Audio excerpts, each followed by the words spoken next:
Welcome to Harlow on Healthcare. I'm David Harlow, and I invite you to join me by my virtual hearth as I sit down with healthcare leaders to discuss building the future of healthcare. Today, my guest is Dr. Joel Diamond, co-founder and chief medical officer of 2bPrecise.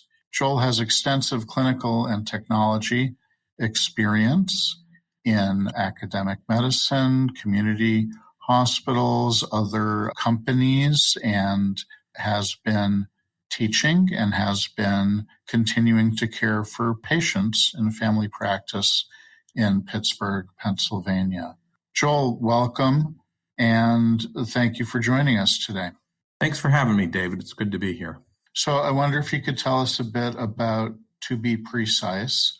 What are we being precise about, and what is the company doing these days? Yeah, thank you again for the opportunity. 2bPrecise has been involved in bringing genetics really to the point of care. And we've seen such a movement in precision medicine over the last couple of years. One of the big blocks, in my opinion, has really been helping doctors have that genetic clinical decision support right in their electronic medical record at the point of care. And a lot needs to be done to make that happen. 2bPrecise helps bring some genetic insights, turn some genetic reports that are mostly in PDFs and Word documents today as discrete data, so that can be used the same way as any other laboratory data that physicians are using today. So, Joel, we spoke once before in what we now call the before times. And I'm wondering if you can tell us a little bit about how the work has evolved since then. Sure. It's certainly interesting. The awareness of genetics has certainly changed since as you say, before times in many ways. There was a big movement, I think, before COVID in the direct-to-consumer market and a lot of what I call the parlor tricks of genetics, meaning people were interested in ancestry and some other kind of quaint information about their genetics. COVID hit, and I think the word PCR is now on everybody's lips. Everybody knows that term. They may not know that there's genetic testing being done to identify the DNA of the virus, but certainly people know that term and are recognizing how we're using genetics to do a lot more things today. So I think the awareness is there, and I think some of the more serious awareness of the applications of genetics has come into light. Certainly all the oxygen in the room got sucked out because of COVID in terms of development, people spending on healthcare technology, et cetera, which has now gladly, we're seeing the last days of that. Yeah. So it's more knowledge, it's more awareness, but also, as you're starting to say, it is maybe a little misdirected or has been misdirected by shiny object syndrome. And what are the core values here? What's of greater value than these shiny objects, or as you said, parlor tricks of genetics and the personal information that people have gleaned, some of which is maybe interesting, maybe useful, but not necessarily clinically useful. So how has that been a distraction from the work at hand, and where do we go from here? It's interesting in some ways, and I don't know exactly where in the hype cycle we are. There's still a great deal of direct-to-consumer led hype about what genetics can do. And some of that's just mixed in a lot of the other societal things that we're seeing post-COVID. The use of drugs like Ozempic for weight loss is a perfect example of that, but it's also spawned a whole cottage industry of looking at microbiomes and genetic susceptibility to obesity and using genetics to pick the right diet, et cetera. Some of these things have great applications, but a lot of them are being foisted in front of the public as cure-all. And that's part of the problem right now, is where do we get out of that hype into the realistic part of this? And part of the delusionment that we're seeing is happening as well. So many things that people thought genetics was going to solve. I'll get a genetic test and I'll know whether I'm susceptible to cancer or not, or whether I'm likely to get heart disease or not. People have forgotten the role of environment and their own risk-taking behavior as well in all this. So we really have to move to a real concept of precision medicine that involves genetics and many other things right now. On the other hand, I think we're making real progress. We're seeing this certainly in the treatment of cancer as an example in other immune modulated diseases where we're making tremendous strides, recognizing that genetic markers are playing a huge role in what treatments we have and really producing great outcomes for diseases that previously were thought to be incurable or difficult to treat. So we're right in that sort of Goldilocks spot right now, in my opinion, of where we can educate the public and physicians and really move forward towards a real ideal of what precision medicine should be. So do we have a real opportunity then with some of the genetic tests that we're talking about to personalize medicine, to customize treatment, whether sometimes we read about customized cancer treatments, for example, or treatments for other conditions that are based on whether it's genetic testing or something else. I'd like to hear more about that. What uses for the tests that you're offering are you seeing in the clinic now? It's interesting. I'll give you an example. A class of drugs, PCSK9 inhibitors for treating cholesterol, came out a while ago. But the convergence of this, where we recognize that people might have a genetic trait, familial hyperlipidemia, and here's a drug that has application for that subset of patients, certainly other at-risk patients. But recognizing that getting a genetic test to identify a cause of high cholesterol, and then there's a drug that actually treatments. This was an interesting convergence. And we're starting to see this. I had a patient last week in the office who asked for a familial hyperlipidemia test. They came in, new patient, said, I have a family history of really high cholesterol, and I think there's a genetic disease that causes this. And I think the treatment might be different than the typical statins you put people on. So can I have this test? That was interesting that somebody recognized that and recognized a treatment for it. So I think this is an area, certainly you mentioned cancer genetics, and I touched on that before. Every single day we're seeing bigger and tremendous advancements in the precision treatment of cancer with tremendous results. And I think we're really in the sort of renaissance of cancer treatment right now based on precision treatment, based on genetic differences within cancer cells. What's the special sauce that you bring to the table with 2bPrecise? Is it the presentation of the results? Is it the integration into the EMR? What are you bringing to the table here? There's a couple pieces, and really to simplify this, I would say it's bringing the information in a meaningful way to the physician at the point of care. Some of that involves clinical decision support, whether it's recognizing that somebody might have a genetic disease based on other information that's contained within the EMR, whether that's helping a doctor pick the right genetic test, whether it's helping doctors get through the maze of where they need a genetic counselor versus maybe being able to order a genetic test themselves if they recognize the right test to order with that. And then also understanding that there are so many tests out there. People know that there's a gene for familial breast and ovarian cancer. They'll say the BRCA gene, but most people don't realize that panel for breast cancer susceptibility has expanded a lot during the years. And so they need more help in deciding which test to order, navigating the payment part of this. And then the most important thing where I think we bring a lot of help is, as I mentioned at the beginning of the show, this idea that this information needs to be presented discreetly in the EMR so we can start doing cool stuff with analytics and all this excitement that we've seen around AI in this past year is highly dependent on the ability to use discrete information to feed these machine learning tools. And that's one of the things that we bring to the table. And that is something, the last thing that you mentioned, the machine learning can be leveraged within the EMR, or is this something that you link out to? I think, again, the problem is this vast amount of information. And in the EMR today, we have some, but not a complete set of phenotypic information. We have patients' weight, we have their vital signs, we have laboratory data, we have discrete knowledge of their medications, for instance, or allergies or conditions, etc. The genetic information mostly to date is still represented as a document or a PDF. Finding where that is in the EMR may be difficult because it's buried in their other test or something like that.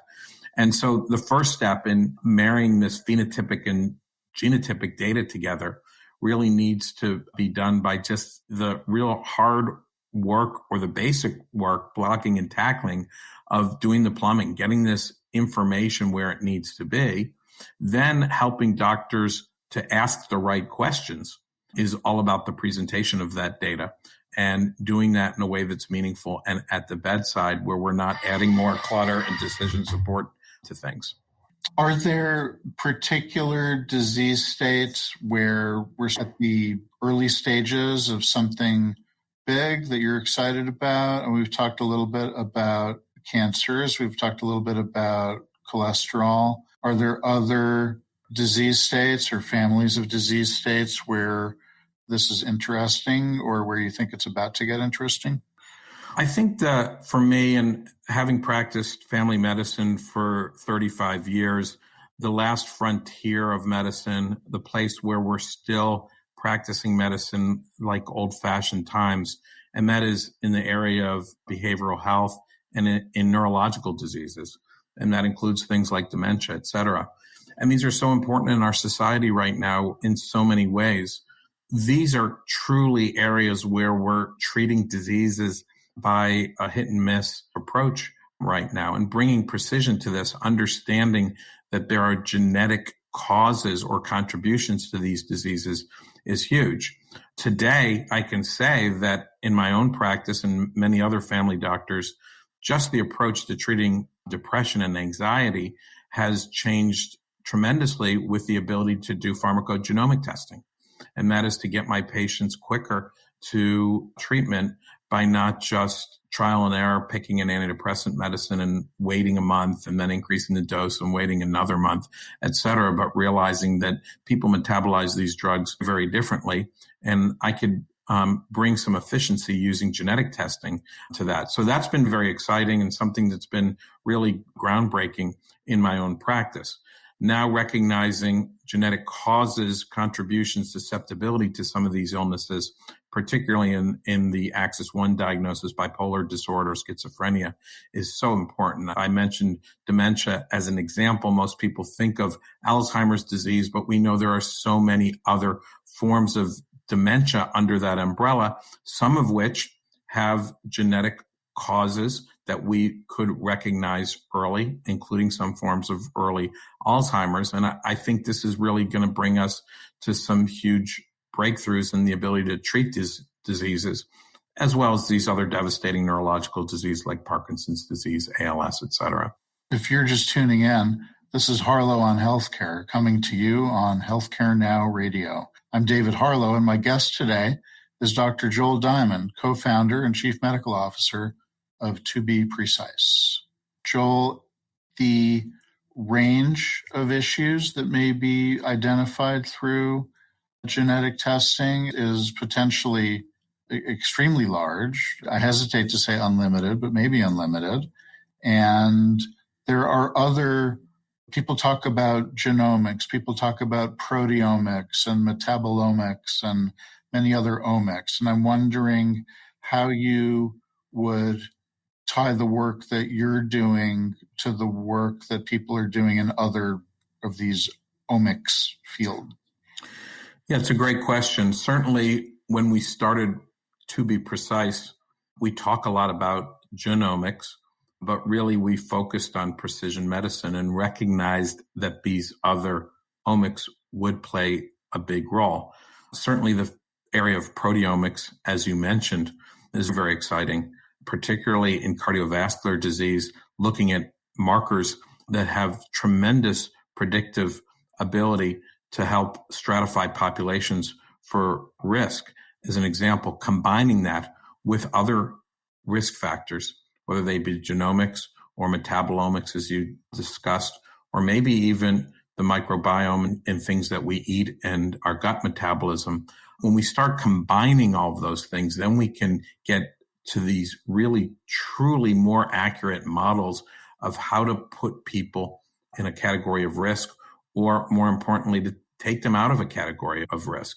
And I think this is going to come about by a combination of recognizing omics in general and creating tools. And we talked about some machine learning tools at the beginning of the show as well, to really help stratify populations in a meaningful way.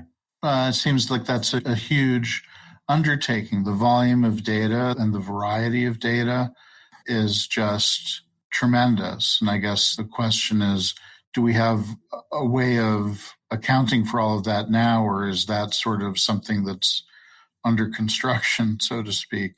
We're in an interesting time. Certainly the hype around ChatGPT certainly speaks to where we are and the ability to perhaps harness a lot of this great deal of data and do something meaningful with it. But as I mentioned before, we still have to do the basic blocking and tackling. We're still struggling to get all the information that we need about patients, or struggling to represent patient data in an accurate way. There's so much misinformation that still exists within the electronic record today as well. So we've got to still work hard on that sort of basic kind of work before we can get to these more lofty areas. But certainly the ability to assimilate this disparate data is interesting proposition, and a big part of where we felt that we could bring some value into the precision medicine world when we started 2bPrecise. So one end of the spectrum, or one end of the cycle, is figuring out how to integrate all that information and deliver the value. The other end of the pipe, so to speak, is where the clinician needs to connect with the patient and explain either the availability of a test, or the fact that a test that somebody is hoping to find just doesn't exist yet or hasn't been identified. How do we manage patient expectations in this age of wonder? Let's take an example of women and breast cancer susceptibility as an example of that. A lot of women will see me and say, I have a family history of breast or ovarian cancer, and I'm worried about it, and I don't know what to do. And there is a big gap between whether that represents a true family history, or whether an isolated relative had cancer late in life, and whether that represents a true risk factor. And how do we manage those patients better? On the other side of the spectrum, the U.S. Preventive Task Force a couple of years ago said that we need to start screening every woman for familial breast and ovarian cancer. And yet, how do we do that? My organization, the American Academy of Family Physicians, has provided some very simple tools, some very basic questionnaires that we can use to identify which women would benefit from genetic testing. Are we doing that on a widespread level right now? Not very much. Those tools don't sit within the EMR. That's one problem. Number two, people don't know what to do with this information. They believe that this realm is really in the hands of a genetic counselor. Perhaps it should be, but the dearth of genetic counselor makes the idea that every single patient that I suspect might have a family history risk, I can't send all those patients to a genetic counselor, and probably nor should I. I should be able to do some of that basic work myself. Our ability to get a real good family history and represent that discreetly in the electronic medical records is still a long way off. We've developed and worked very hard to have a pedigree tool that captures this information so we can start identifying patterns and recognizing familial traits with that. And then, as I said, once we recognize risk, can we sit and talk to patients about the pros and cons of genetic counseling? What are the things that we can do to mitigate their risk, which most of the time involves behavioral changes in diet and exercising and smoking and things like that, but not necessarily doing more tests on people. So I think that's a good area of where the convergence of all of this has some real application. We're still missing the great deal of people that have genetic risk for certain types of cancer. Lynch syndrome is an example for colon cancer. So we miss a lot of those people, and yet we have tools today to help do that, but they're not really being utilized well. And this is where I think we're on the cusp of making some real changes. And this preventative medicine piece of this is the most exciting to me, rather than the treatment part of this.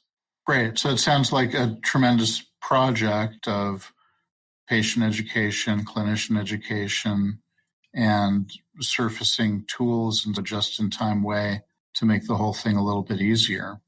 Indeed. So on the subject of tools, I guess let's talk about that a little bit more. You've described the way in which some of the things you've developed can be integrated into the EMR.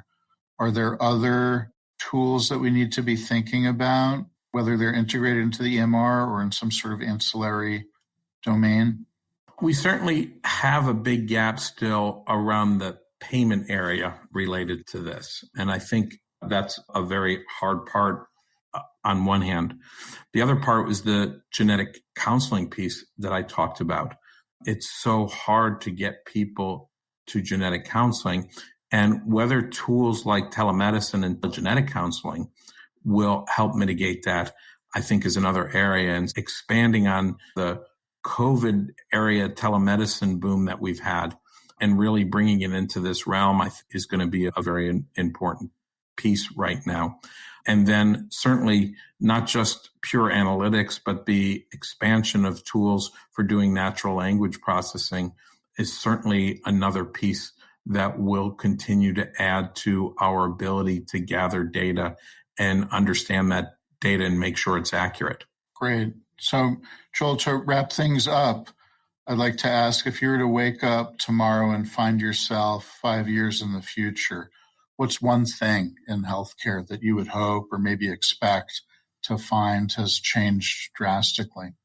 That's a great question. I've been asked it many times in my 35 years practicing medicine, and I think every 5 years that I've been asked that question, I've been wrong when I look back at 5 years ago. Well, so we'll check you on this. There you go. With that as a warning, my quick answer to that, and it will tie into my real answer, is what I always hope is that we can figure out how to finally transform this issue of how we pay for medications and the huge cost of treating basic diseases like diabetes, et cetera.